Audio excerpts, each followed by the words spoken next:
السلام عليكم ورحمة الله وبركاته. اللهم صل وسلم وبارك على سيدنا ونبينا محمد وعلى آله وصحبه أجمعين. أهلا وسهلا بحضراتكم في البيت الكبير ومع فيديو جديد من شخصيات لا تاريخ.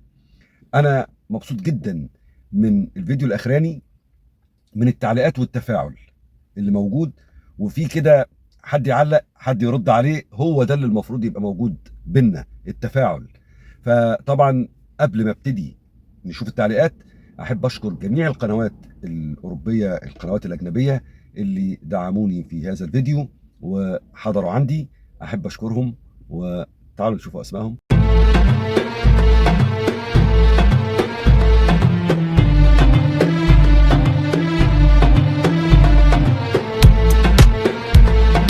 واحب اشكر جميع متابعيني اللي دخلوا وعلقوا على الفيديو وعملوا اللايك. الف الف شكر لحضراتكم وربنا يعزكم يا رب ويبارك فيكم. نيجي دلوقتي على التعليقات على الفيديو الاخراني. ظهرت الورد جولات يوتيوبر منال قالت حتشبسوت. لا، الاجابه غلط، انا اسف. يوتيوبر ساره احمد قالت انا الملكه، وبعدين بتقول لي انا امزح معك، يعني بتضحك يعني. لا، وليه؟ انت فعلا ملكه. يوتيوبر ام عبده، قناه كروشيه ويوميات ام عبده، قالت كيلوباترا. يوتيوبر سهام، قناة سهام من قلب الجزائر، قالت مبروك لتيتا زيزي، وبتقول ان اليوتيوب من غيرك ظلام اطيب خلق الله. ربنا يعزك ويبارك فيكي. يوتيوبر سهام، ربنا يعزك يا رب. يوتيوبر مصطفى الصادق قال حتشبسوت. طبعا الاجابه خاطئه، لكن رد الاستاذ او اليوتيوبر رمضان الفقي قناه الزم حدودك على اليوتيوبر مصطفى الصادق وقال له حتشبسوت لم تنهي حياتها بيدها، بل كانت من أقوى من حكموا مصر القديمة من الملكات، وأسست لأكبر إمبراطورية تم استكمالها على يد تلميذها النجيب الملك، الذي تدرس خططه العسكرية في أكبر الأكاديميات العسكرية، اللي هو يقصد تحتمس الثالث. شكرا على المعلومه استاذ او يوتيوبر رمضان الفقي، بارك الله فيك. وبالمره عشان ارجع برضو، كان بيقول لي لا يصح ان يكون العنوان ان مصر فرعونيه، مصر حضاره المصريين القدماء وليسوا فراعنه. وذكر القران الكريم فرعون واحد فقط، وذكر القران الكريم ان الله سبحانه وتعالى دمر فرعون وقومه، وارجو التعديل للعنوان. شكرا على النصيحه يوتيوبر رمضان الفقي، وانا ما عنديش غضاضه في اي توجيه من حضراتكم، بالعكس انا بفرح وكلنا بنتعلم، وعلى راي المثل يموت المعلم وهو بيتعلم. شكرا على النصيحه. وحبيت انوه، مصر المقصود بها فرعونيه هو لفظ دارج احنا اتعودنا عليه لا اكتر ولا اقل، ولكن العصر الفرعوني ده من العصور اللي مرت على مصر. وليه دايما بنقوله فرعونيه فرعونيه؟ لان ده بيعتبر ان العصر الفرعوني من اطول العصور اللي مرت على مصر. فيبقى العنوان بعد كده نقوله من هي الملكه الغامضه في ارض العصور الفرعونيه. مبسوط كده يا استاذ رمضان؟ ربنا يعزك ويبارك فيك.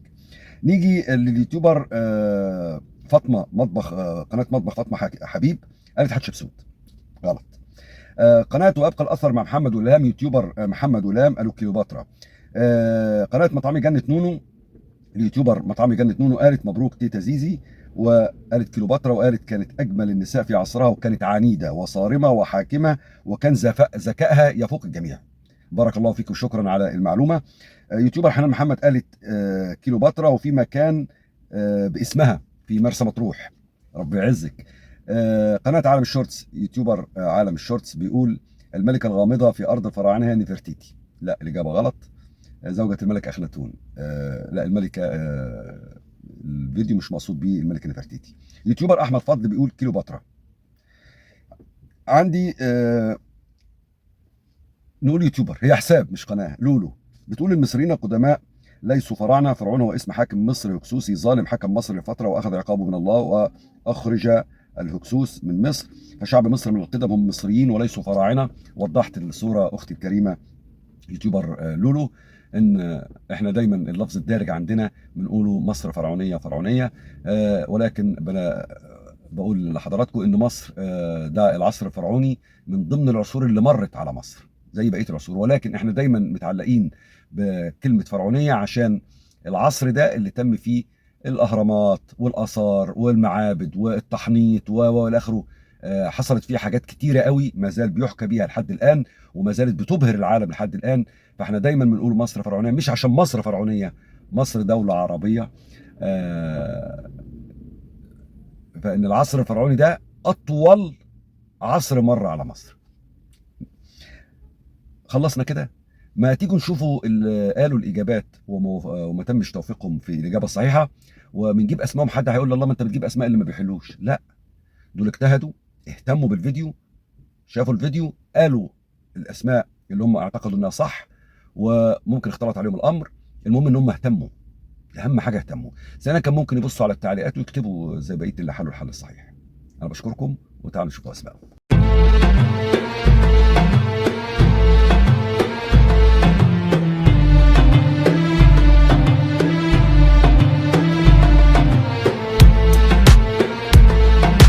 ودلوقتي جه ميعادنا مع حل فزورة الفيديو اللي فات، وهي كانت الملكة كليوباترا.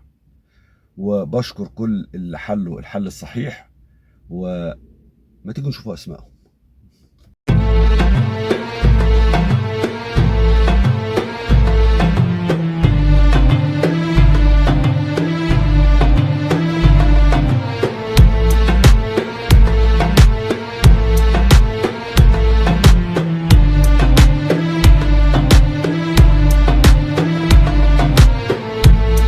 وجه ميعادنا دلوقتي مع شخصية النهاردة. النهاردة شخصيتنا مش لأي حد، شخصيتنا عالم عربي مصري كان عقله كنز، ووجوده نفسه كان خطر على اللي بيكرهوا العلم.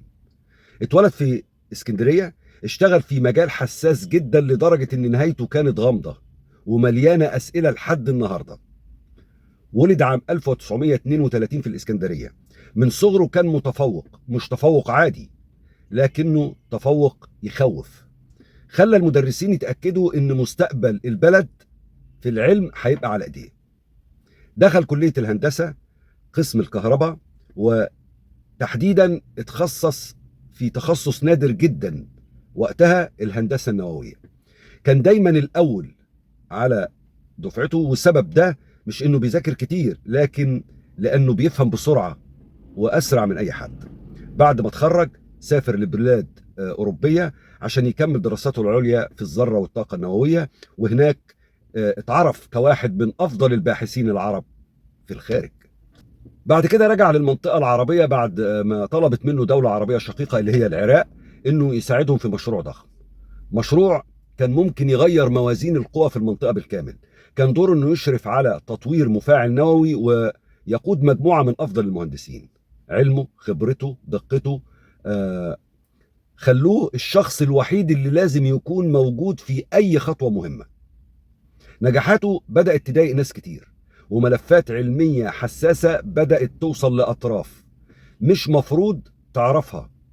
كل ده وهو ما كانش بيظهر، لا بيطلع لا في إعلام ولا بيحب الشهرة، لكن شغله كان عامل دوشة كبيرة. في يوم وهو خارج البلد اللي كان بيشتغل فيها، اتلقى في فندق في دولة أوروبية مشهورة اللي هي عاصمة دولة أوروبية في باريس، لو مقتول. وفي الظروف طبعا غامضة، الأوضة أو الغرفة ما كانش فيها كسر، الحاجات سرقوها، التحقيقات اتقفلت بسرعة غريبة. شخصيتنا النهاردة زي ما قلنا ونلخصها، عالم عربي مصري رائد في الهندسة النووية، اشتغل في العراق على مشروع مفاعل نووي، قتل 1980 في باريس. أطلقوا عليه لقب الرجل الذي كان يعرف الكثير. ودلوقتي بعد ما سمعتوا المعلومات دي، يا ترى عرفتوا شخصيتنا؟ شخصية علمية المفروض شبابنا يعرفها، المفروض يفتخروا بيه، وتعرفوا ان احنا عندنا ناس ممكن يصنعوا حاجات كتيرة جدا تبهر العالم زي ما أجدادنا عملوا وأبهروا العالم. عندنا أجيال وعندنا شباب بسم الله ما شاء الله في مصر وفي جميع الدول العربية ممكن يبهروا العالم. احنا أصحاب التاريخ. مستني تعليقاتكم ومستني حل هذه الشخصية اللي أتمنى من الله سبحانه وتعالى أنكم تعرفوها، لأن الشخصية دي فخر لنا، لمصر ولجميع الدول العربية. أشوفكم فيديو تاني من فيديوهات شخصيات لا تاريخ. سلام.